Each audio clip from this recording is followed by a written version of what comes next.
everyone, Mitch coming in for the Commander's Core studio. Welcome to the show. So on today's episode, I've got some steals for you because these $3 Commander cards are way too good. Let's jump into them. And a reminder really quick before actually we jump into them, of course the list is in the description below. Now, let's jump into them.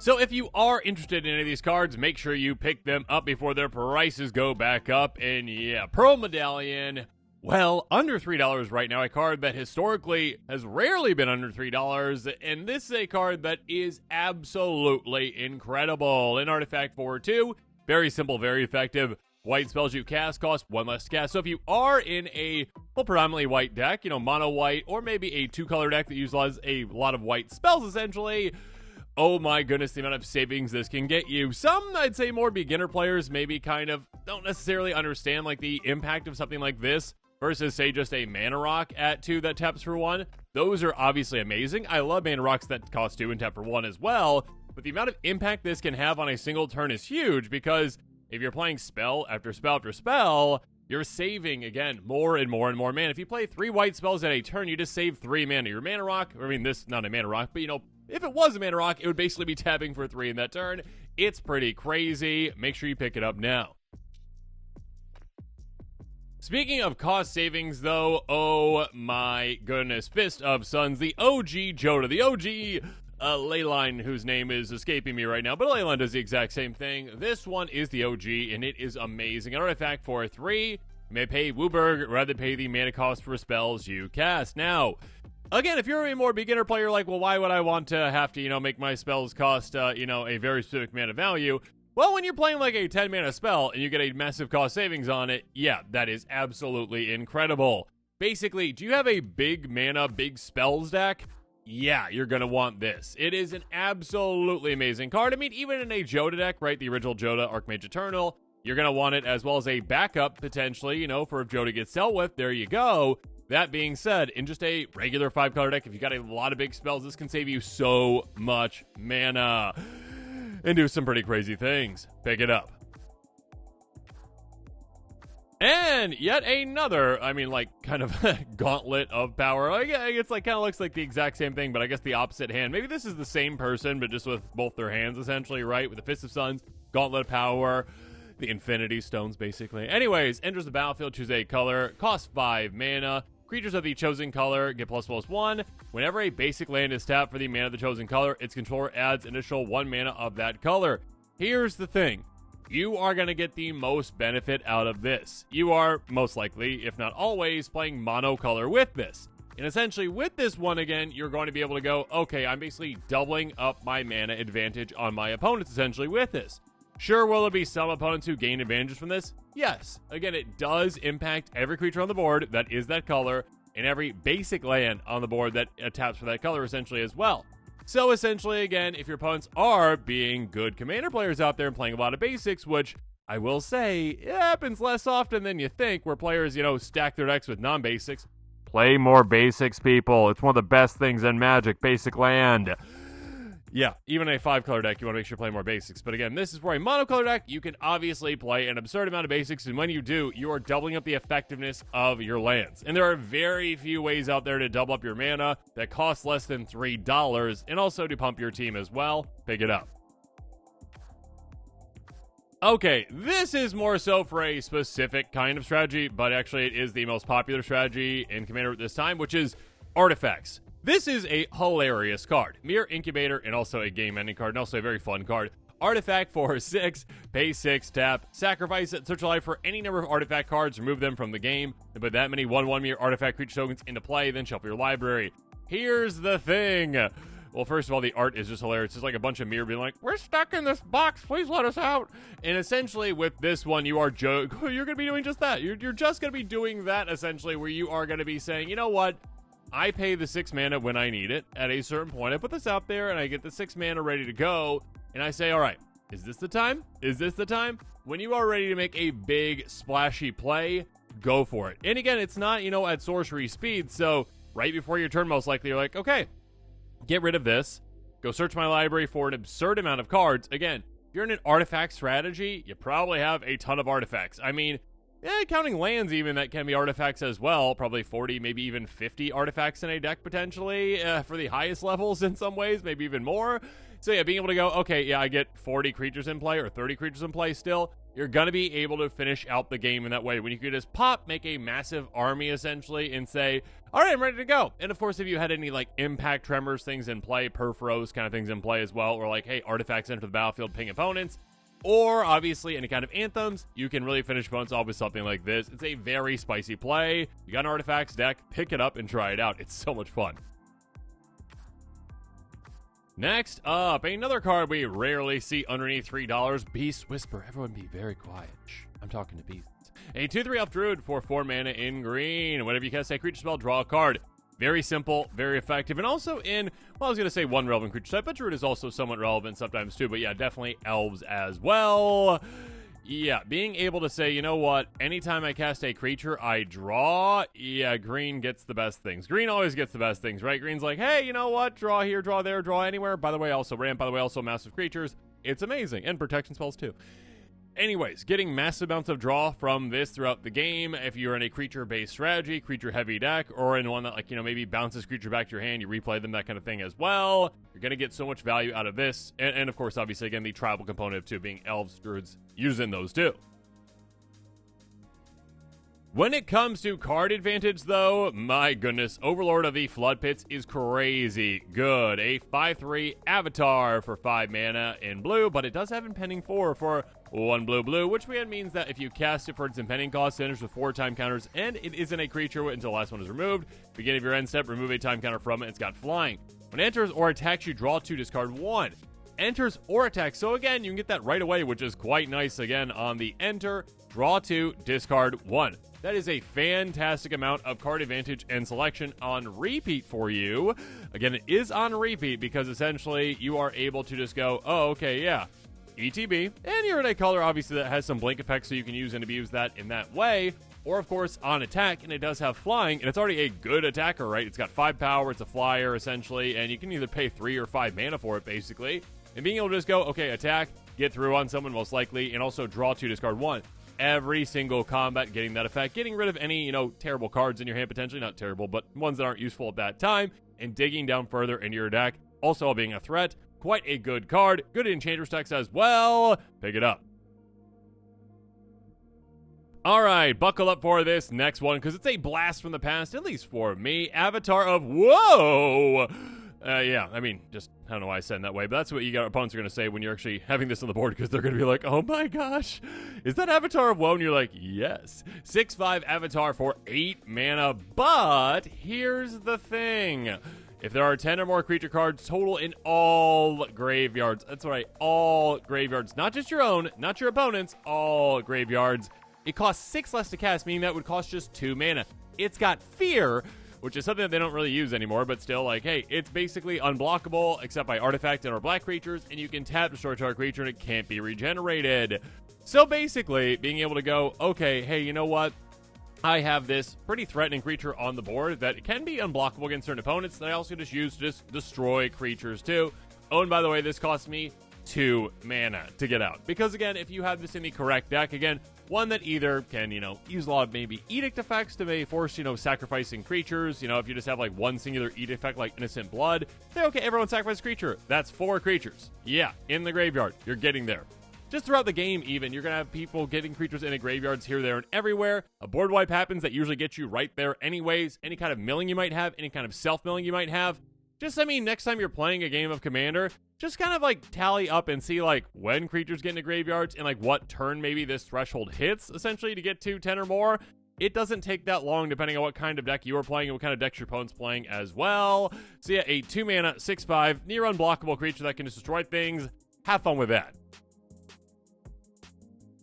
Now, this one's worth your attention, though, with Haunted Crossroads. Speaking of creatures in graveyards, let's get them out. Enchantment for 3 mana in black. Pay a black mana. Put target creature card from your graveyard on top of your graveyard. On top of your graveyard. On top of your library. That'd be funny if it's on top of your graveyard. Actually, graveyard order does matter. Anyways, check out my episode on that one. It's a really weird kind of rules lawyery episode, but it's funny. Anyways, with this one, being able to get creatures out of your graveyard on top on repeat so cheap and so effectively, your opponent's heads are going to be spinning. They're like, oh, we finally dealt with that monster. And then you're like, 1 mana, back on top of my library. All right, have fun with it next turn. So yeah, being able to essentially utilize it in that way to recur some of your best creatures, that's amazing. But of course, there are certain commanders out there, certain playstyles out there that play with the top of their library in mind, and some crazy and broken things that you can do at the top of the library, like, oh yeah, reveal until you hit this, like cascade type effects, like, okay, I hit that again, all right, it's back in play. Or, again, like the being able to play off the top of the library, like a future sight type card. Yeah, this one essentially can be combo-y in a way. It can also just be high value in a way. It's a really good card. It's an amazing way to recur things. Have fun. Wait until you see this next one, though, because Heatstroke is here, and this is a card that very much breaks the color pie in a way. It is one where, again, like back in, the early days of Magic, I mean, this was 1997. Oh my goodness. They're like, all right, does this make sense for this color? Yes, okay, red, heat, right? All right, heat, that makes sense. All right, cool. All right, here we go. So, heat, red, all right, Heatstroke. All right, that's a good name for a card. Let's see what it does. Okay, so enchantment for 3 mana in red. At the end of each combat, destroy all creatures that blocked or blocked this turn. That makes sense, all right? It's really hot outside, and they're attacking and fighting, and they get exhausted, and they've got Heatstroke because of it, and they get taken out. Cool, that makes complete sense. These days, be like, okay, that's basically like Death Touch, and that's not in red. Cool. So yeah, this is a card that can really surprise your opponents, number one. Number two, it can completely change combat. If you've got, say, a go-wide token strategy with this one, kind of like a Cranko deck, my goodness, this can do work because your creatures are a lot less valuable than your opponent's creatures, but you've got a lot more of them. So being able to say, all right, I swing at you. Good luck. Basically, all your creatures have Death Touch. Your opponent's creatures do too, but you've got a bunch of 1/1 goblins, and you don't care if they get taken out, essentially, right? So, swing through, they are less likely to block, and of course, if you keep any blockers back again, they're like, all right, I've got my massive 10/10 Eldrazi, and you're like, I've got a tiny goblin, and it's gonna block yours, and both of us get destroyed.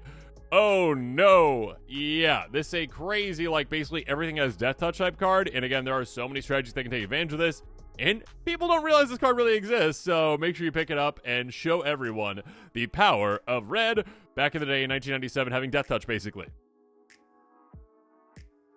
We're just getting started. Next up, Mirin Besiege. Such a fun card, and one that, like, it is useful on both parts, but, like, one of the parts you kind of forget about. Enchant for 3 mana in blue. As it enters the battlefield, choose Mirin or Phyrexian. Good guys or bad guys? Or it depends on your perspective, I guess. If you're Phyrexian, like, we're just trying to make everything the same and oily, I guess. I don't know. Anyways, Mirin, when you cast an artifact spell, create a 1/1 colorless mirror artifact creature token. Yeah, if you're in an artifact strategy, do you want more artifacts with your artifacts? Absolutely, I like more artifacts with my artifacts. Make more artifacts, please. So, yeah, that's quite nice. Being able to go wide when you are making more and more and more. And again, like, if you're just casting, like, say, a mana rock, you're like, oh, I get a creature with that. Cool, I get to build an army with that. That's great. That being said, Phyrexian, at the beginning of your end step, draw, then discard. So, again, not card advantage, but card selection. But also, by the way, if there are 15 more artifact cards in your graveyard, target opponent loses the game. Again, I kind of forget about that because, like, if I'm typically building with this one in mind and I'm like, oh, I'd like to go wider with artifacts, I think about that. But also having that as an option is quite nice. In fact, you don't even have to, like, be like, oh, well, I can't use that card because, like, I'm not planning on getting artifacts in my graveyard. Really, that's not what my deck's going to be doing. Don't worry about that. Focus on the first part. If it's going to be effective in the first part, great. And if that situation occurs where it's, like, late in the game, things have been destroyed, things are in the graveyard, you're like, oh, yeah, I meant, like, 13 things in my graveyard that are artifacts. Go play this and play and to start getting going on taking opponents out. Yeah, you can do some pretty crazy things with this one, and make sure you check it out. Things are just heating up, and next up we got a newer card with Renewed Solidarity. An enchant for 3 mana in white. As it enters, choose a creature type. Creatures you control the chosen type get +1/+0 at the beginning of your end step for each creature token. Sorry, each token you say you control the chosen type. Then enter the battlefield this turn, create a token's copy of it. I mean, technically, it's like a creature token, right? You just don't have like, oh, it's a clue, but it's also a dog. Maybe you do. Anyways, being able to essentially double up a creature token is absolutely crazy good for an enchantment that is already a, well, anthem effect that, again, helps whatever tribe you're utilizing. So, being able to say, all right, it's maybe like a lesser anthem, again, 3 mana, you're expecting like a +1/+1. Still, if you've got a boost 1, it's going to be the power, right? And being able to say, all right, if I am making any tokens, again, for each token of the chosen type you created, you get a token's copy of it, every single one. So if you made like 10 soldiers, you get 10 more soldiers. Oh my goodness, just doubling those up. But of course, this isn't just for like, like these small little creature tokens like, oh yeah, cast that spell, make 5 soldiers or whatever it is. This is like, oh, did you make a copy of a creature? Did you make an amazing copy of a creature? I absolutely love clone effects, like these spell clone effects that make copies of creatures that you can then populate. It's basically like free populate for you on your things too. Have fun with it. It is so good in a tribal strategy that utilizes a bunch of tokens and clones and all the above. Ouch, the pain. Burning Earth is now less than $3 for the time being, and it can burninate your opponents and their hopes and dreams to the ground, and it's their fault. 100% their fault. Enchantment for 4 mana in red, because whenever a player taps a non-basic, there we go, land for mana, Burning Earth deals 1 damage to that player. Again, this is on you, not on me. You decided that it was a good idea to play all non-basics, okay? That is your fault. Again, even in a 5-color strategy, and players out there are like, well, like, I'm playing 5 colors. I have to use a bunch of non-basics. No, you don't. I play like 21 basic lands in my Joda deck, okay? Work on effectively ramping and effectively fixing your mana, and you can still use a ton of basics no matter how many colors you are. There is no excuse. So, use more basics, number 1. Number 2, yeah, this is more for a group slug type strategy. Don't just throw it in any deck out there because you're going to upset your opponents. They're going to come after you. But still, in a group slug type strategy, this can be absolutely incredible. The amount of pain that you can inflict on your opponents with this throughout the game is absurd. And again, you can kind of dodge it yourself because if you're running a bunch of basics, like you should be, like a good commander player would, then you're not going to take any pain from it as well. So yes, this is a great way to just decimate your opponents, and of course works with damage doublers, damage triplers, etc., etc. Have fun. Speaking of fun, though, a card that most recently finally got underneath $3, Black Market. Enchantment for 5 mana in black. Whenever a creature dies, put a charge counter on it. On top of that, beginning of your pre-combat main phase, add black for each charge counter on it. So this is one that, you know what, you are able to go, hey, let's just get an absurd amount of mana just by having this out throughout the game. You don't even have to do anything, really. If you just put this out and play, eventually you're going to get an absurd amount of counters on it, an absurd amount of mana for you. It's going to do all the work itself. Of course, a little push along the way never hurt, but yeah, being able to just go, okay, I play this. Any kind of a board wipe happens, oh my goodness, you probably have 10 plus mana from this thing starting off on the next turn. Any kind of edict effects that you have, any kind of a aristocrat style strategy that you might be playing where you're sacrificing creatures, again, it says a creature dies. Not your creatures, not your opponent's creatures, anyone's creatures. It also doesn't specify token or non-token. It is any creature on the board that dies, you get charge counters on it, which of course, if they're proliferate effects as well, you can get even more counters on it too, or counter doubling effects as well. Gross. But yeah, being able to just get so much mana out of this, it's just a giant kind of separate mana generator for you. It can be absurd. Pick it up. Speaking of absurd, we're of Invention. Let's go tutor up the best thing in my deck and just get it right into play at instant speed. Instant for X blue blue blue. It's got improvise, so your artifacts can help cast the spell. And by searching your library for an artifact card, convert mana costs extra less, you're probably gonna win the game. Put on the battlefield, then shuffle your library. So again, obviously in a combo synergy kind of play, you can definitely do this, like Icecrown Scepter type shenanigans. Yeah, getting that out for just like, hey. 3 plus either tapping 2 artifacts or paying the 2 mana, sure, or whatever. Even if you're not comboing with this, just being able to go, okay, I tutor up whatever artifact I need for the situation I'm in at instant speed out of nowhere. And again, your artifacts can help cast the spell, so it's cheaper. Or yeah, just go, all right, Blightsteel Colossus out of nowhere. Yeah, win the game in that way. Plenty of effective things you can do this for an artifact type strategy. Let's zero in on this next big one, though, with Will of the Mardu. An instant for just 3 mana. I still can't believe this is just 3 mana. Choose one. If you control a commander as you cast this spell, you may choose both instead. Create a number of 1/1 red warrior creature tokens, equal to a number of creatures target player controls. So, hey, do you have a massive army? Cool. Double up your army for 3 mana. Yeah, that's basically it right there. Right then and there, that'd already be very good. That being said, if an opponent's got more mana than you, oh, thank you. I get all of your mana. Thank you. Lovely. Awesome. I get all mana. I get all your creatures. I mean, for just 3 mana. There we go. I get all your mana. It'd be quite nice, too. That being said, on top of that, it deals damage to target creature equal number of creatures you control. So this is basically guaranteed removal, essentially, right? Because you're going to be able to have enough creatures that you can basically take out any creature on the board when you're casting this, because you get that first part first where you're getting all the warriors. And then all of a sudden it is, hey, double up your army, double up whatever kind of an army, and then also deal damage and take out a creature. It is quite good. Quite a good card. Removal plus massive creature making for just 3 mana instant speed. What's not to love about it? Okay, hear me out on this next one because there are players who are skeptical of it absolutely. I'm here to tell you this is just a more fun version of Teferi's Protection, basically. Okay, it is not as powerful as Teferi's Protection. I'm not saying that. It's more fun, though. Instant for 6 mana in white. Gift an extra turn. Yeah, that's the thing. That's what scares players. Those 4 words right there to start really scare players away. Create 4/2/2 Bluebird creature tokens of flying. If the gift was promised, all permanents you control phase out until your next turn. Your life total can't change. You gain protection from everything. Exile it. Here's the thing. Yeah, okay, even if you're not gifting an extra turn, okay? Let's just say, okay, 6 mana, I get 8 flying power across 4 bodies. That's still not bad. That is not bad. Now, would you just play that? Probably not. That being said, depending on the deck, I should say. That being said, gifting the extra turn. Some players are like, that is just a complete downside. Not really. In Commander, again, it is a multiplayer game. It is a very political game. It is a game where you wheel and deal and you make, well, again, certain agreements with players. You make those deals.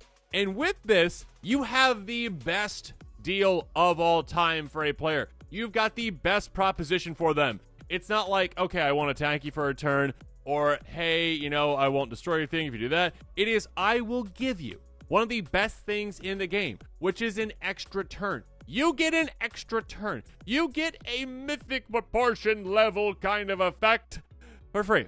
I'm literally just saying, hey, you know what? I like you a lot. And because of that, you get an extra turn. But by the way, we're making a deal with this because you literally just put this on the table and you say, who's going to give me the best deal? I will give one of the 3 of you an extra turn. Now, it does just depend on the situation when you're doing this, right? That being said, you can definitely get, like, I won't attack you literally for the rest of the game until it's a one-on-one situation. Like, let's team up and take out the other 2 players. You can get that kind of a deal. Or with this one, again, it can be more so like, hey, you're in last place right now. And they're like, hey. And you're like, no, I'm not trying to offend you. I'm just saying that, like, literally, like, you're not doing so well. Hey! No, okay. I'm trying to help you, okay?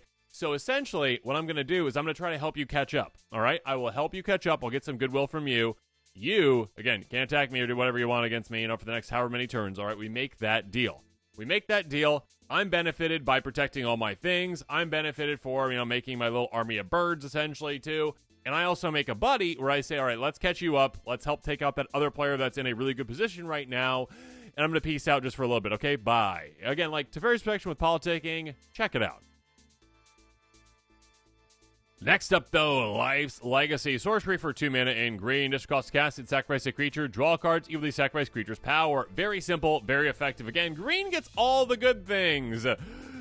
Green. All right, so yeah, green gets an absurd amount of draw as well. And again, it does have a downside to it, yes. But still, when you're like, okay, I can play a 2 mana spell to draw like probably 10 plus cards in a green deck, when you're like, oh yeah, power. Oh yeah, power. Oh wait, oh actually, you know what? I've got an, a way to like pump up power as well, double up power as well. So yeah, sure, draw 10 cards.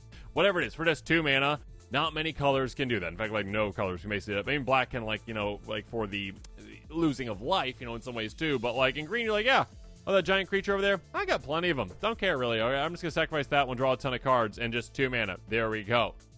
Yeah, green. Again, there's someone at Wizards right now who's just like, they're on to me. They know that we love green. Oh no! We're still going to keep doing it and making absurd green cards. Speaking of absurd cards, at exactly $3, Windfall. Yeah, this is a card where you're gonna have a good time with it. Your opponents very well might not, because wheels can definitely rub players the wrong way when you are using an absurd amount of them. Sorcery for 3 mana in blue. Each player discards their hand, then draws cards with grace. Number of cards that player discarded this way. Basically, hey, everyone, you know what your plans were? They're gone! And now everyone gets a new hand. Yay! But you're welcome. It's everyone up to the exact same amount. A lot. Oh, wait, you had 7? Sweet. Everyone's gets 7. Yay! By the way, I drew another wheel. I'm doing it again. And again and again and again. And I win! Yeah, wheels can be absolutely insane, especially in combination with things like Smothering Tithe, but Windfall is super good. It is a great card. It doesn't have to be just in a wheel strategy. It can just be a way to kind of reset your hand too. Pick it up.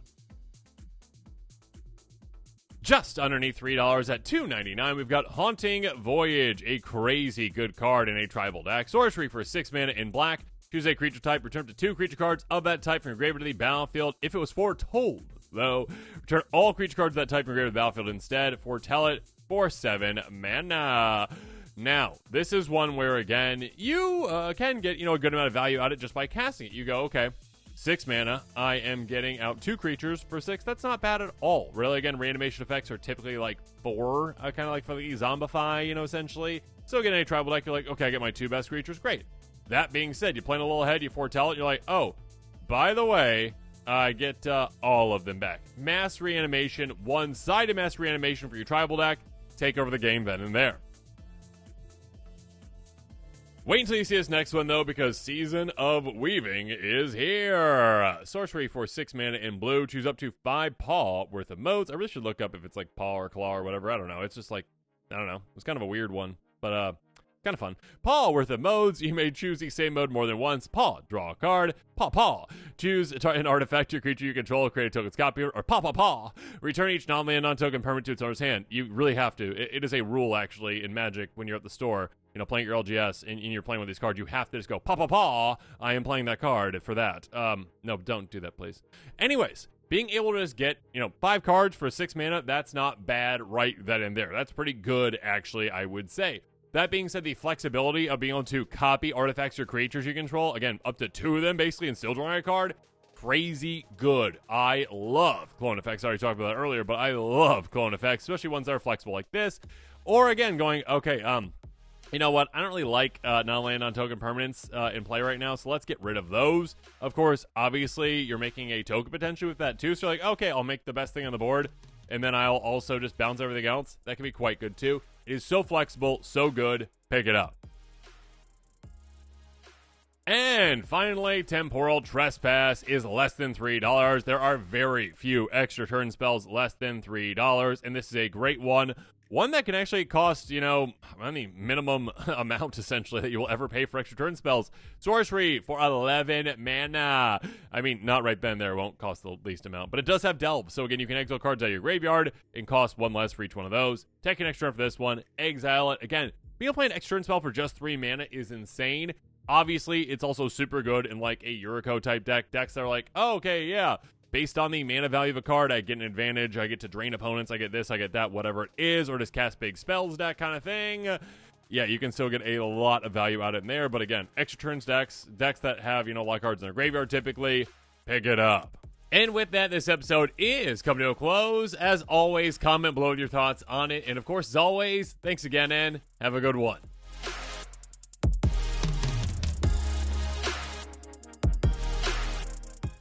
This show and episodes like this one are possible thanks to viewers like you. If you're looking for an easy way to help support this show, make sure that you like, share, and subscribe. Also, hit that bell notification icon so you don't miss any new episodes. You can also go check out our playmats and other merchandise at thecommandersquarters.com. Another easy way to support this show is with our TCG player affiliate links. So whether you're buying a deck or individual cards, you can use this general link right here or one in the description. And the final way that you can support this show is by supporting us directly by becoming a patron. There are many benefits to being a patron, and I truly couldn't do this without all of their support.